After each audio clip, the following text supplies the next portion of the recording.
Hey, what's going on, everybody? Steve here with Rake and Profit, and in today's video I wanted to break down why I'm flipping items from eBay to Amazon versus thrifting, thrifting books and media and DVDs like I used to. A lot of people ask me, Steve, why aren't you doing online arbitrage, traditional online arbitrage, or traditional retail arbitrage, sourcing from retailers and online retailers? Why aren't you doing that, Steve? Like, you can have invoices, it's so much safer. And then I get people asking me, Steve, why don't you just get a warehouse and, do bulk books? You can get hundreds of thousands of books shipped right to you. You could buy pallets and Gaylords. Why aren't you running that type of business? Or Steve, I've heard of you, promote and talk about wholesale in the past and, working with wholesalers and distributors. Why are you doing eBay to Amazon? It seems like it's unsafe, right? You don't have invoices. People are getting Section 3s. Amazon's pretty much just really scary nowadays. So why are you doing that? So I want to break that down in this video because I feel like a lot of people watch my channel, or maybe a lot of Amazon sellers, they think to themselves like, man, Steve is crazy. Like, why in the world is he doing eBay to Amazon? So let's get right into this video. So first and foremost, the main reasons why I am doing eBay to Amazon right off the bat is, number one, I can do it 100% from my computer. I can do it 100% from home, okay?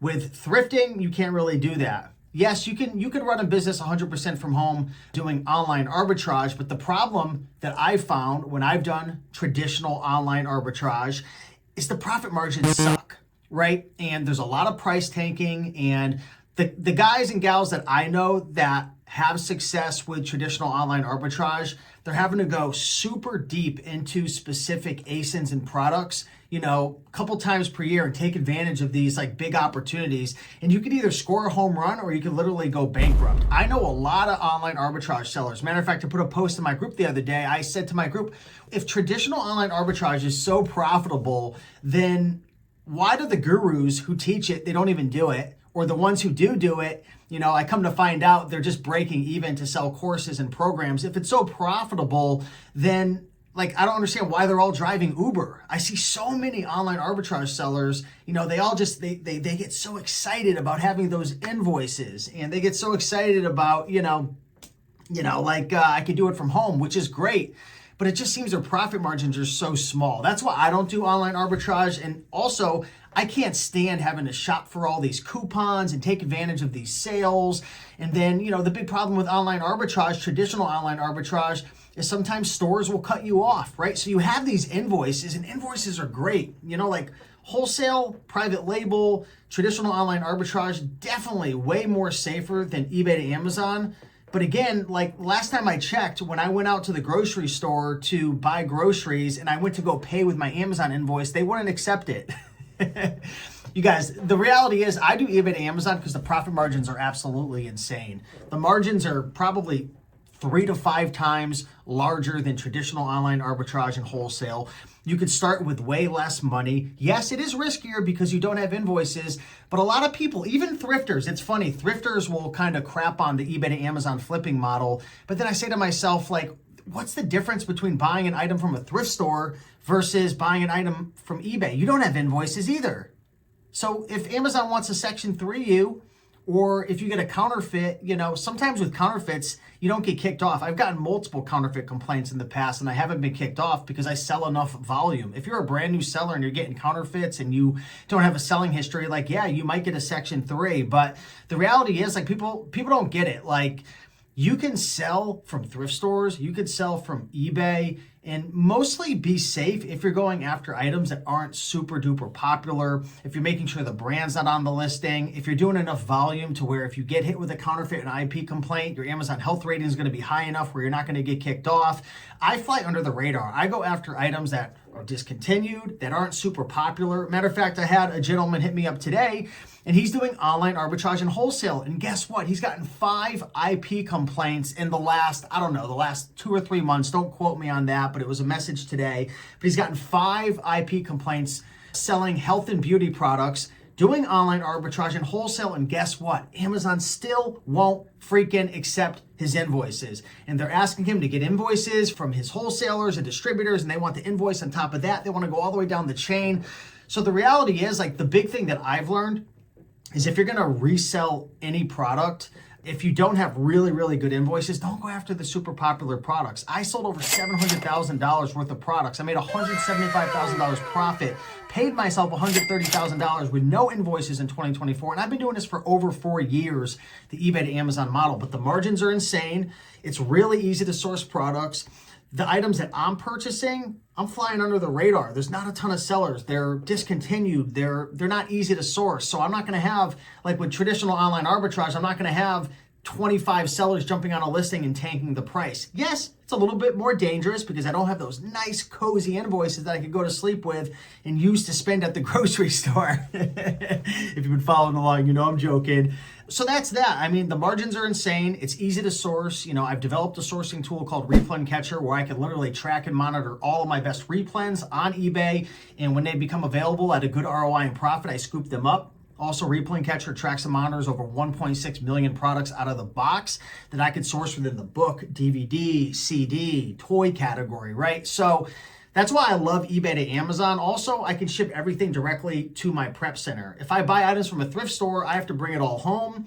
I have to obviously ship it out myself and do all the work, which, you know, the great thing about thrifting is you can buy items dirt cheap for $1 or $2 and flip them for 20 or 30 bucks. I love thrifting. I think thrifting is great, but for me, I just love that I've been able to automate my entire business. I mean, in 2024, putting about 130K like cash flow in my pocket only required me to work a couple hours per month. Yeah, some weeks I might have worked 3 or 4 hours, but there were literally months that went by where maybe I spent 30 minutes to 60 minutes the whole entire month because I've created a system and a process for my team to be able to source for me.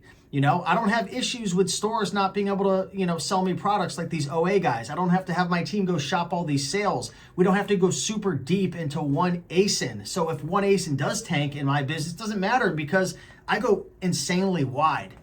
Now, in terms of like buying Gaylords and doing bulk books, I don't want a warehouse, right? It's so funny. Like a lot of these bulk booksellers, they kind of look down at the people who do eBay to Amazon or Amazon to Amazon. And they say to themselves, like, you guys are spending so much money on your products. Like, you're spending $15 on a DVD, Steve, and flipping it for 40. I'm spending $1. But yeah, you know what? You might only be spending $1, but you have so much junk that doesn't sell.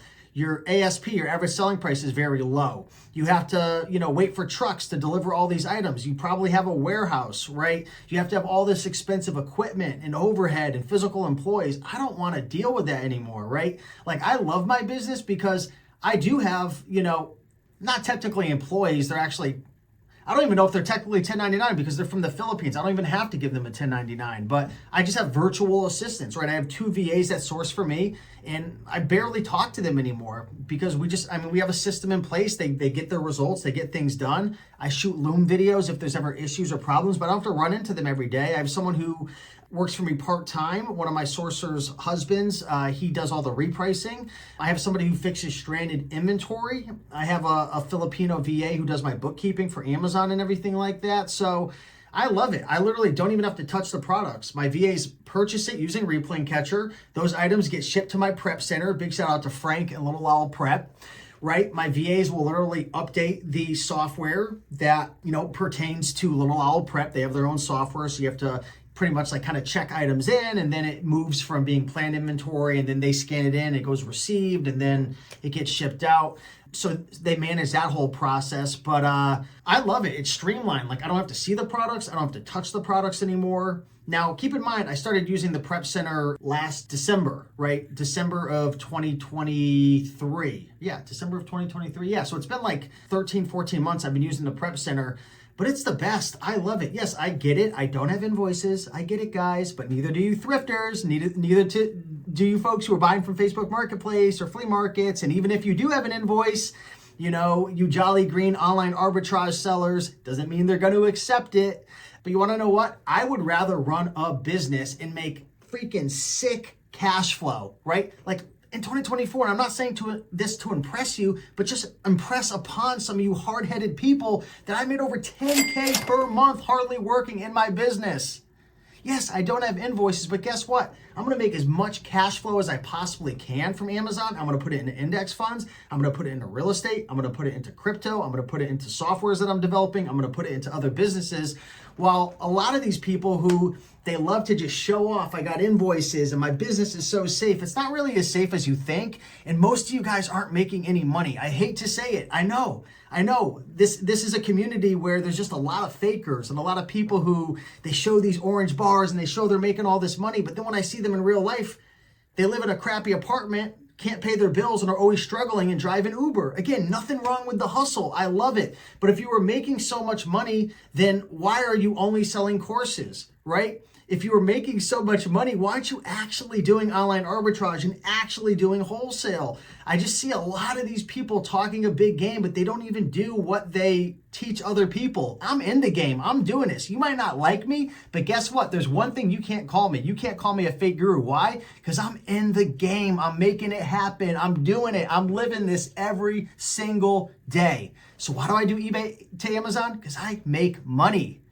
And that's what this is all about. It's not about showing off your orange bars. It's not about, looking cool on social media. It's about making money. That's the whole purpose of this. And I get it. For some folks, you might be thinking, well, I want to make money, Steve, but I want to make money for, 5 years from now, 10 years from now, 15 years from now on Amazon. Well, first and foremost, who knows if Amazon's even going to be here in 10 or 15 years? They've been treating their sellers so darn nasty lately. I wouldn't even, I'm at the point now, I'll be honest, maybe 7 or 8 years ago, I was a lot more concerned because I'm man, I'm going to be doing this for 20 years. But based on what Amazon's been doing and how they're treating their sellers, I don't know.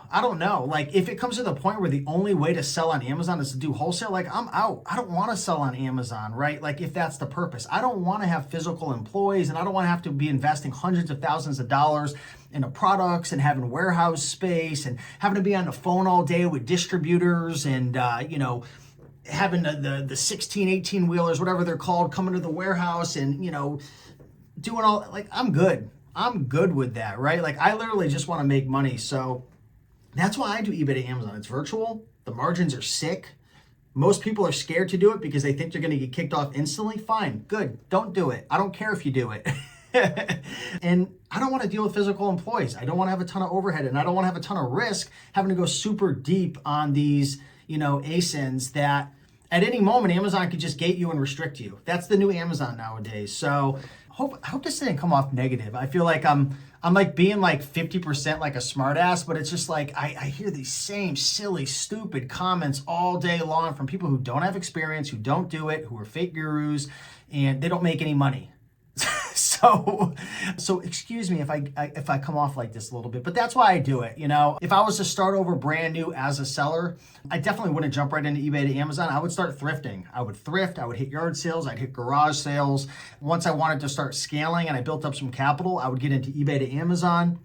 I would get into Amazon to Amazon flipping, which I think is another fantastic model. Hey, if you love, doing big deals and you love, being on the phone and working with distributors and having a warehouse and, going that route, I think, wholesale is probably a great option for you if that's what you want to do. That for me, that's just not something that I'm slightly interested in. I've looked into it before. I've tried it. Not for me. But there's people who have success with wholesale. But I feel like online arbitrage right now, I don't know. I feel like that's a joke. But yeah, that's the video. Appreciate you guys. Let me know your thoughts down below. And with that being said, much love.